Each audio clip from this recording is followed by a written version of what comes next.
Great day, great day.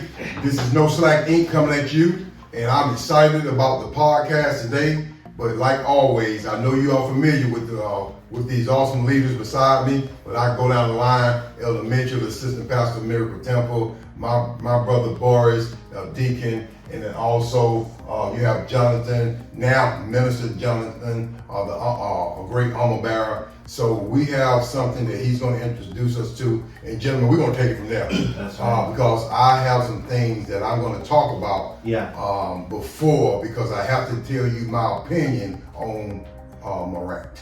All right, we're going to get started. Like, I'm pulling up this picture real quick. I think we're going to need this for this episode, Pops. Okay.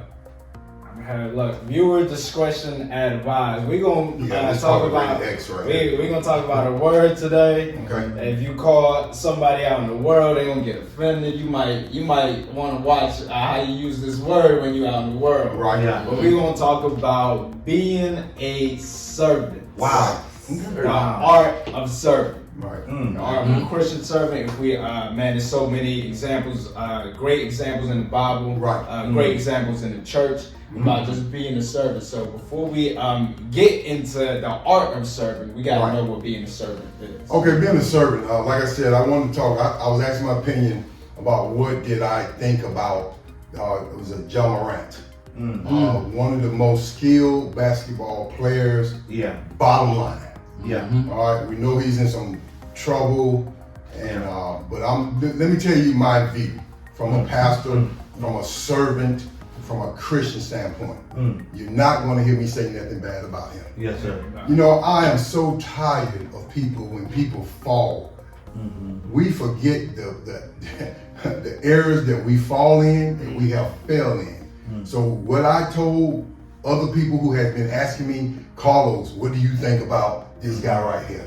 All right, I'm going to tell you what I think about. I'm not going to give you the answer that's popular. What I think about Morant is my heart goes out for him as if it was my son. All right.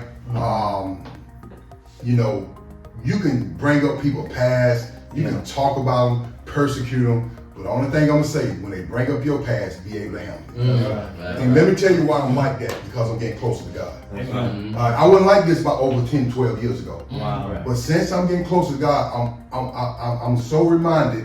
And you go and do a study about when Jesus met the Samaritan woman at the well. All right. And please study in Matthew, because chapter 4 says, now Jesus learned, watch this, that the Pharisees has heard that he was again baptizing more disciples than John, and they go on and on in that particular chapter. But then in verse 7 says, when a Samaritan woman came and draw water, Jesus said to her, will you give me a drink? Let me just paraphrase this about this story. This story of a woman, this story of a woman was so powerful to me. It makes me look at everybody, because she was at the well by herself. This was a woman being persecuted. And you know what I love about this? Jesus didn't talk about it. He showed up. See, I expect the world to persecute him. But if you got the title Christian on your name, why are you going to bring him up? Why are you going to talk about him in a negative light? So my thing is this: I'm praying for him, just like Jesus did the woman at the well. And I know this is not a popular thing that I'm saying. Well, call a sin out, do all this. Let me tell you something. Let's call your sin out. Let's bring up your YouTubes. Let's bring up your emails that you got hidden on a server that's out there. All right. Jesus Christ forgave the woman at the well. And my prayer for John Morant is that he will become everything that God has called him to become. And I just pray that he surrounds himself with people that love him for who he is and not what he can give them. So that's my take on that before we go in. And believe it or not, you touching on the art of being a Christian servant to begin with. A servant, a good servant is supposed to talk down on somebody, getting their feelings, talk negative about somebody. What Pastor just did was serve him in a positive way. Hopefully, man, he'll see this and he'll be encouraged. He'll he would just be feeling better about the whole situation. Because you're right. Yeah. If I brought up my past, just me personally. Oh yeah. Yeah, I'll be, and I'm not nowhere near close to where his started. This man, I'll be under some hot water. But we're back to just talking about what is a servant. So if we could just get y'all personal definitions about what being a servant actually is. Well, Jason and Boris, I go after you all, and because I know y'all probably already going to say what I'm going to say. What I look at as servant is someone who portray a selfless attitude. Like they don't have an attitude to be selfish. They don't have an attitude to put themselves above other people. They have a spirit to want to serve people, the attitude to help people, to see other people come up. Right. You know, it's not necessarily neglecting yourself, but being a servant is helping other people. Okay. It's just helping other people. Make sure that when you help other people, you want to see them come up. Your motive is not to get something from them. It's to basically see them come up in God as a Christian. Okay, servant. That's good. That's good. Right. All right. So we have the word servant. Right. You know, it's a dynamic, term. Yes, sir. You know, you take the root word out of that, which is servant. All right. So that, serve is to voluntarily just to serve someone else. Right. Go, help another person out as far as lifting them up. Yeah. Man, that's good. So to serve is to downplay yourself. Yeah. Right. Uplift someone else. Yeah. Okay. All right. And I agree with what both of y'all just said. We have to lift each other out, lift each other up. Yeah. And what I found out also, as being a servant, as being a pastor, when a sheep is caught in the thicket, and things are not looking right for the sheep. What I have found out, a shepherd, not a hireling, a shepherd is going to go and leave those 99. All right, and look and have the patience with this one right here. Yeah. Because no matter what they're going through in life, there is still greatness on the inside. Yeah. And now, if that sheep run away, ain't nothing you can do. But let me tell you something. You are not to just leave it there, and it's screaming and crying, and you do nothing about it. That's how clicks start. That's true. And I love what AG said. The whole root word is being a servant. It's servant. Right. You can't be a servant that doesn't serve. It doesn't line up. Right. It's not cohesive. So I looked up this definition because I like to get technical with it sometimes. Okay. So servant means a person who performs duties for others. What Elder Jason just said, what AG and Pastor just said. Right. Especially a person employed in a house on domestic duties or a personal attendant. Right. And I love what the third definition says. A devoted and helpful follower or supporter. So when I look at the word devoted, the first thing that comes to my mind is commitment. Okay. So you can't be a servant on Monday, take off Tuesday, feel good Wednesday, come back Thursday. Okay. So when you're a good servant, no matter how they feels, in my opinion, y'all let me know if y'all agree with me. No matter what they been through the week before, they still got to show up and have this duty to perform. It's amazing you say that, and you all have heard this in leadership. We as leaders can never afford to take a day off. I don't care how I'm feeling. Really, let me tell you something. Nobody really cares. You're right. That's right. They come here to see leaders, not what we've been going through. And people say, well, that's faking the phone. No, it's not. I know what I'm feeling. If I get busy serving you all, guess what happens? Really, I forget about what I'm going through. See, that's the whole key. It frees me when I'm trying to serve somebody else, or better yet, than them serving me. So I'm with you on that. And I'm tell you something else about servants. Servants are not looking for status. Servants are not just looking. And let's get this right. It's not just for the church. You know what our servanthood starts at? Home.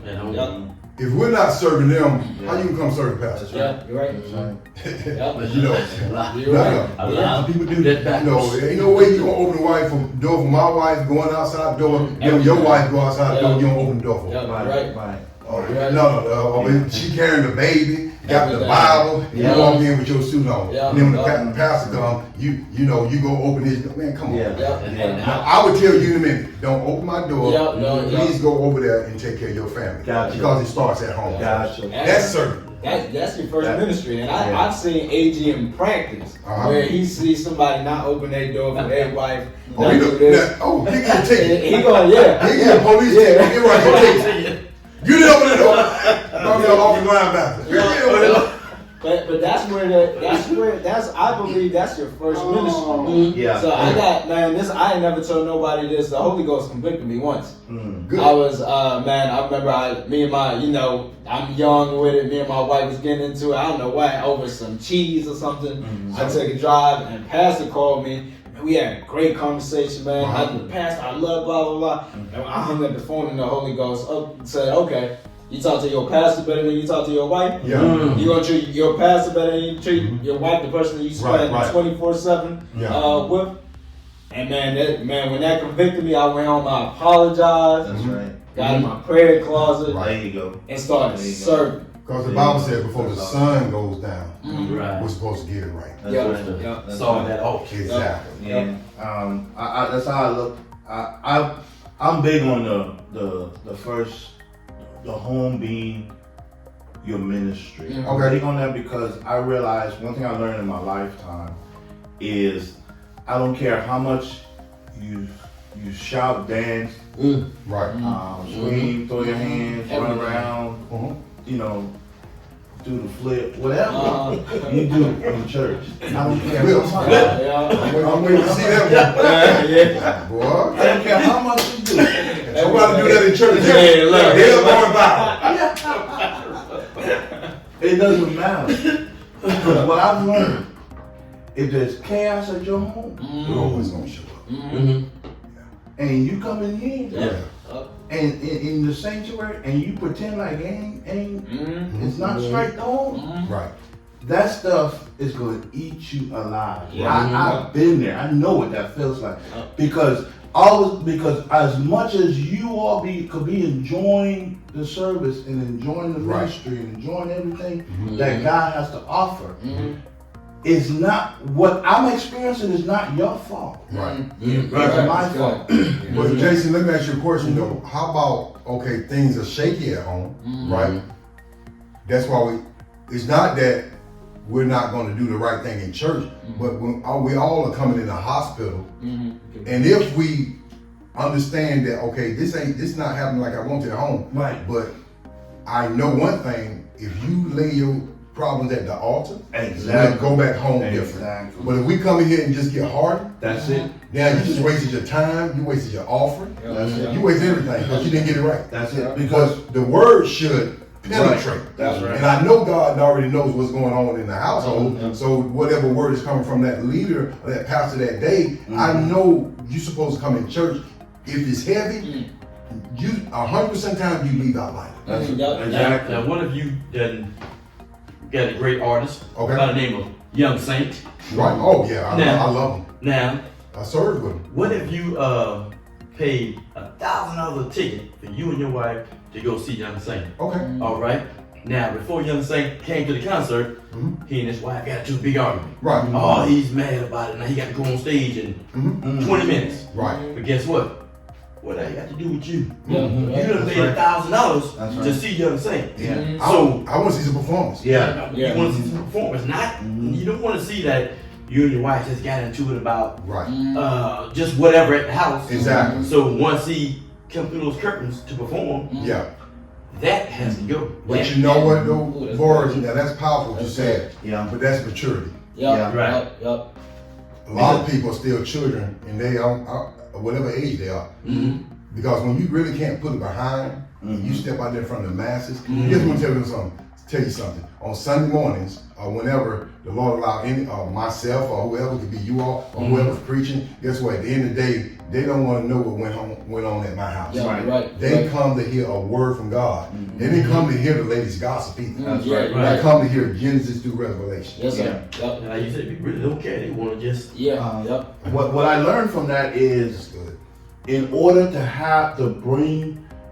that to manifest itself in your house, you got to take what's here, what you're getting out of here, and then you got to allow that to filtrate itself in your marriage, in your house, and all that stuff. In order for say, I want to be like young saint, like you're talking about young saint. For me to be a great performer or a speaker, a preacher, and everything. Now, when these things come up in your house, you can't ignore them. What I saw was that it could be ignored, and then because it's ignored, it's like it's on a temporary hold, and then you go over here and you do this, you put on performance, and then you come back, but it's still there. You didn't deal with it. You didn't deal with it. Even though you said, well, you know what? Hey, we're gonna talk about this later. Let me go over here and put a performance on.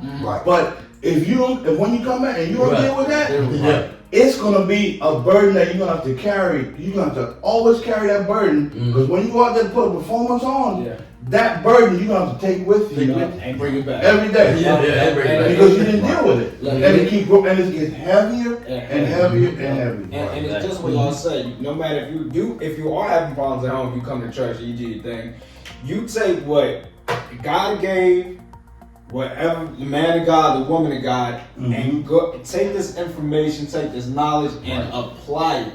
And that's what a good servant does. They learn great things and go apply it. And it's just like AG said. That was a great example where whenever a performance is coming, or when pastors coming to deliver a word, or whenever a servant is coming. If I see a waiter coming, there's an expectancy. Right. So if a waiter comes to my table, she don't refill my drinks, she don't give me my food on time, she just walking back and forth. I'm not gonna leave nothing. I'm gonna leave a bad review. I'm gonna leave a tip as in, you could do this better, you could do this better. You ain't getting no $5-10 from me. So there's an expectance from when you are serving. Now, how about she's having a bad day? I was gonna say the same thing. I was gonna say she having a bad day. Let me tell you, and I've been in situations like that, and God say still tip her. Now I got one even. Oh, I'm sorry. Go ahead. Because at the end of the day, she or he is serving, and it's not of the standard. Now, what I do, we owe them a correction. Like, hey, are you okay? See, that's why I was serving come in. Let me talk to you. Why you not smiling? Now, if they blow you off, something totally different. But at the end of the day, most of the time they're waiting on that. All right. But you know, that take time. When we was his age, see, we're not 50. So we was in the 20s. But see, to fix that problem, what Jonathan was talking about, the way to do that is the way really tips are supposed to be manifested. Is this way. You tip before the meal.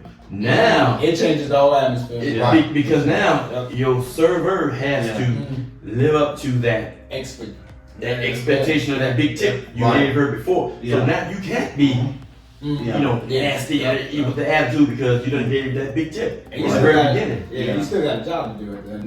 You still got a job. Right. But then that goes into our next topic, the roles of the servant. So when I picture this, I like to get I want to say a physical, something that's tangible. So when I got a certain type of respect for waitresses, waiters, whatever they deal with, because they still deal with nasty people and they still serve. If we go out, I may not say nothing, but I watch people. I may not say a word. I do the same thing. But I watch people who I know can tip will not do nothing. I watch people who taste their food and then you want to send it back. Eat 3/4 of the food and send it back. So we want, one thing about it, I watch people, and what it shows me as a Christian is that sometimes I even stomach, even if it's not the best service and I can endure it, guess what? I still try to do the best I can. But getting back to what I'm saying, I watch people, how you treat that waiter or waitress. Because that's who you are. Yeah, that's right. Especially when I see them trying. They running back and forth, bringing you 5 cups of water. They brought this and that, and you still complaining. In my mind, I write you off. I don't write you off to the point I don't deal with you, but I write you off and I start praying, God, let them treat people better than this. I can remember just recently, I had a situation where things didn't go as planned as far as the serving, me being served.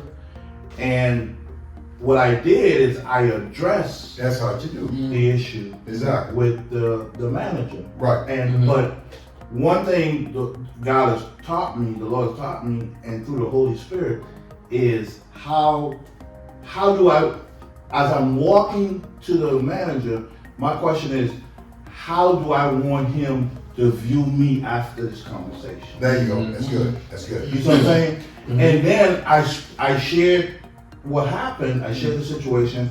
He looked into it, and then they rectified it. And then he sent a message to the server. He said, "My manager would like to speak with you at the end of your meal and stuff like that." Okay, good. And when I went back to him, he apologized. Right. But my goal was never to let him feel less than me. You know what I'm saying? Let him feel inferior. Right. I wanted him to feel better. Yeah. When I walk away from him, and I pray that I accomplished that. And he offered some complimentary services to help me out to rectify the situation and all that stuff. That's a good man. But my goal was not to make him feel, because I'm like, you didn't do that to get something free. No. You didn't have a game plan. Yeah. I would have done that. I would have done that regardless, because I could have made a mistake too. Oh, by far. And guess what? We all have. Like that. Right. In a negative manner. Because one thing I learned, if you put your hand up, you put your fist up, somebody else gonna do the same. Do the same thing. But if you reach out, they're gonna do the same thing. Let me tell you something. Respect will take you a long way. That's right. And see, where I get in trouble, just like with Pastor, we are extroverts. We are. When it comes to our personality. Yeah. So we gonna bring whatever the issue is out of that person. Yeah. Right. Because we gonna talk. Yeah. And my wife will sit there and she gonna be, oh, here you go. Yeah. But the thing is, we gonna bring it out. Yeah. And then before we leave that table, they either gonna be smiling, laughing, feeling better about themselves. That's right. And we still gonna even bless them with that large tip, because I don't tip by the rules that they have as far as gratuity tip. Right. Sometimes they cheat themselves. They do. Yeah. And I just, because that person, you never know that. I've seen people start crying from a tip. Yeah. Because they was going through a situation at home, and the baby just needed some shoes. It just needed, and that large tip that you left them end up fixing their problem at home. But you never know. Let me tell you something. And everybody tips are at a different level, and it's large to them. Because I'm telling you right now, tips, it saved my life. Because my mother was a beautician. Wow. And so just me, her and I coming up in College Park, and the tips we live, of course you charge for having it, but it's the tips. I seen where my wife and I, when we first got married, we was living paycheck to paycheck, and the tips that she got, because she's a beautician. And I tell people, so when God allowed me to, as I grew up in life, and I always think about where I was. And I never forget that those tips, it kept food on the table. John, 30 seconds. When Pastor said that about the tips. Listen, back in Atlanta, driving limousines, part-time, let me tell you right now, those tips, and the guys that drove limousines with me, they used to talk about me so bad. They like, you know what, man, you're stupid. You going home and tell your wife what you actually made in tips? They like, I told her I made $20. Because it was a few times where my tip would be $400, $500 something. Right. And and these people young take guys. Yeah. And I go home, and then that next morning, and I just lay my in the bed. I be like, hey babe, look what I got. And they was like, are you serious? Yep. Yeah. See, that's one of that touches on the whole. That's servant. Yep, and touches on the roles of servant. If you're serving, you ain't gotta. When you're serving, you don't have to hide anything. No. Right. No. That's good, right? Yeah. Maybe what you're going through, just to keep on serving. Even with serving, when I think about faithfulness, consistency. Right. It's important. Endurance. These are just some of the characteristics of the servant. And then when you're a servant, there's a big difference. The servant and the dictator looks just alike. And over time you'll find out which one is which. What we got to realize is I always use the pyramid. The dictator sits on top of his pyramid. The servant flips the pyramid where he's at the bottom. Wow. He's serving the people. Because the Bible says the greatest among you, watch this, you shall be the greatest among you shall be your servant. So once we get all these titles, bishop, apostle, prophet, pastor, minister, deacon, deaconess, Bobby Watson, or something like that. It's just, once you get a title, what you just said to the world is I'm ready to wash your feet. That's right. Because it does not benefit, like me as a pastor, I'm supposed to wash your feet. Wow. Not you all wash mine. That does not work, because it's not the example that Jesus showed us. There's nowhere they wash Jesus' feet. No. Now the woman did what she did for Jesus. Right. Yeah.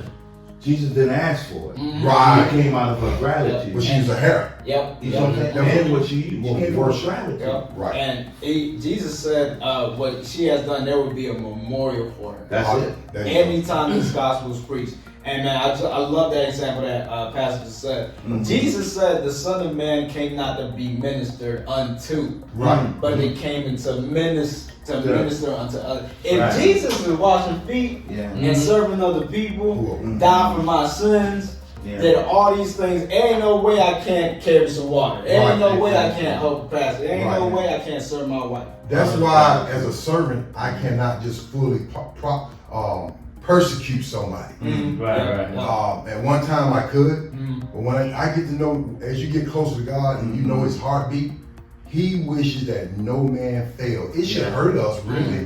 There should never be a celebration with somebody going through something. That's right. Let me tell you, when I see people celebrate over stars that fall or whoever fall, you know what comes to my mind? Jealousy. You're jealous because you ain't making money. You're right. All right, and this is the problem. You got trouble with your will. You imagine the temptation they get. My prayer is that they get saved, go to a church where everybody gonna treat them like a human being. Because I have one philosophy. I've never been the one to flock after anybody because of a star status. I know, bottom line, is there's only one star. That's Jesus Christ. That's right. As much as I love LeBron, y'all know how much I love him. But guess what? At the end of the day, if I see him in the airport, I'm not going to run up to him. If he didn't come by me, I would love to talk to him. All right, because my respect of how he carries himself, integrity. Still married to his great father to his children. I would talk to him at that level. But for just bombard him, it's not going to happen. You're right. Because guess what? He needs his privacy. And over time, what that does, it ruins people. When they go out to the restaurant and everybody guess what? What happened is it started pumping them up only to eventually let them go down. And you think about LeBron, you think about the people that he has around him. Oh, he got some good people around him. That's very key. See, they're not servants. Right. They're not servants at all, because most people come here, MTM, we have events, and it takes people by surprise sometimes. They be like, okay, why is the pastor eating last? Why is he standing in the back? And then everybody else gets served first, and then he makes sure the flock eats first, then the shepherd eats. And it's like, most people cannot believe that until they actually see it for themselves. But you know what? It has to be that way. When I look what Christ has did and He's teaching me more and more, there's no way I can eat my meal before you. Not one time, 2 times, 3 times, 4 times. I've seen it 100 times. So, I've been here. You're right. I've been here for a little over 10 years, and I've seen God be the glory, man. Where Pastor and Pastor taught me that. Yeah, that. Yeah. Because what Pastor taught me in that situation with servant, he basically made the Bible practical. Right. Wow. See, a lot of people keep the Bible in theory. In theory. Right. You know, it's because it's like my favorite word I use, sentence I carry to my life. It says, it's better well done than well said. There's a lot of people to say, to speak the Bible. But when you run into a pastor that speaks it, but then he puts it in practical sense, where he teaches you. He said, now watch me do it. Right. And then say, hey, now you can get it. Now you can understand. Now let's do it together. Now does the video match the audio? So what I say is this. Yeah. We out playing golf. See? One of my shoes came undone from the bottom. Yeah. Talking like a dog. So you know what he says? Yeah. You can take one of my good shoes, and then we both have one bad shoe and one good shoe. You don't remember that, do you? Yeah. You remember that, do you? Yeah. I'm tearing up think about that right now. That's right. So that's right. That's a service. That's a service. Yeah, exactly. We're going to put you on the spot. Yeah. We had to put you on the spot. I give all God. We had to put you on the spot. I give God all the glory. I'm just thankful, but I know what one team won't fight me. My brothers and sisters going through something, we got to split, shoes or we have to do whatever. As long as we cross that finish line together, that's really what counts. That's like coming back from war. You know what I'm saying? Yes, you're going to lose some on the way, but let me tell you something. It's nothing like coming home to the homecoming. Yeah, that's right. With those who made it back, and then you carry the ones that didn't make it back right here. And you don't just do it for a year, you carry them for 2 years. And that's the roles of the servant. Just like you said, the servant eats last. And man, that's a great example. And another characteristic that I think of the servant is just what Elder Jason was saying. Yeah, you can talk a good game. I can sit there and say, man, my wife loves me, I do this for my wife, blah, blah, blah. I can talk this whole game, but then it comes that action right behind it. So it's not just talking good show, man. I think about, have y'all seen those British soldiers with them long hats and them red suits? And people walk up to them, make funny faces. And they stare, and they just like this. And servants. All right. Well, think about, you all, you talked about me earlier, but you serve every Sunday. Boris served every Sunday. Jason served. And look, a lot of men and women are in their positions serving the people as they come in. And so we all play a role in serving. And the good thing about it is it's not just myself doing it. Everybody's serving in their own capacity. And I believe that's very powerful what you just said. Man, a servant is supposed to influence people around you. So we see, man, it's so much easier to serve when you see the leader serve. What you gotta be careful though is that you don't take the position or the power that you have and use serving as a disguise to try to get something. Because you can serve people, especially if you know they have money, and all of a sudden you're expecting something to drop from them. Why we supposed to serve everybody? And now you're only serving them instead of serving the person who actually needs it. And then that goes to our last question. Are you serving or looking to be served? So this is good for me. That's a great one. Yeah, so man, I'm gonna let y'all deal with that. I know I've been doing a lot of talking. I let Boris and Jason take his own home, and I come behind them. That's a great question. Because you have to ask yourself that every day. Are you going to be a servant, or are you looking for somebody to serve you? Okay. You have to ask yourself that question every day, and then you take that question and then you have to compare it with the Word of God, and then you look in the Word of God and you'll see you're called to be a servant. You're called to be a servant. See, God could easily make us slaves because of our sin. Oh, that's good. He could easily say, you know what? I'm going to treat you like a slave. I'm going to treat you like a slave. I'm going to treat you like a slave. Even though you want to have the attitude, you know what? I want to be a slave for God. But God said, well, I appreciate that, but I'm gonna treat you like a servant. Wow. I'm gonna treat you like a king. That's good. You know what I'm saying? Since you're serving the king, Right. you're kings also. Because of your attitude towards me, I'm gonna treat you better than you treat me. Right. And that's God's attitude, because He calls us to be a servant. Right. And the reward of being a servant in God's kingdom is that you get to experience God's grace. God's like, look, I'm gonna give you over an abundance of things that you think, well, you know, I don't even deserve this. But God said, that's okay. Right. I'm going to give it to you anyway. Yeah. And so, you know, once you come into the Lord, you also find out that even when Jesus was hanged from the cross, right, that's serving. Yeah. Oh, man. Yeah. Because if Jesus wasn't hanged from the cross, where would we be? Right. I've been in hell a long time. So when it comes to, let's say, serving, and when it comes to God, you'll learn that serving, giving, starts to become better than receiving. Man, just made you say that. My daughter told me something, and I had chills on me. Because, you know, she's a personal trainer. And she told my wife this. She said, ever since she's been getting a relationship with God herself, tithing, she said, some people think she may make this or that. She said, sometimes I don't know how I pay my rent or how I pay this or how. She said, but every week somebody or something, blessings come because guess what? We don't make her do that. It goes back in the act of serving. That's right. So when you're serving, you come to worship, you come to church, you release your tithe, and because even though we can show her that, and she's seen the product of where God has brought us from, just to hear her say that, it means that relationship is being built real thick at the time. And that's true. Yeah, and it's something about when you serve God. It's something about when you serve God's people, man. It's just I can't explain it. Right.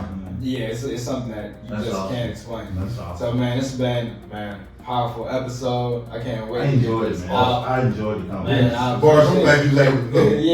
Look, y'all been asking for Boris. Boris is at the house. Fresh from California. Hey, how was San Diego? I gave you a shout out on last one. You go back and look at the podcast at the end. I said, Boris is out here at San Diego. Tour playing golf.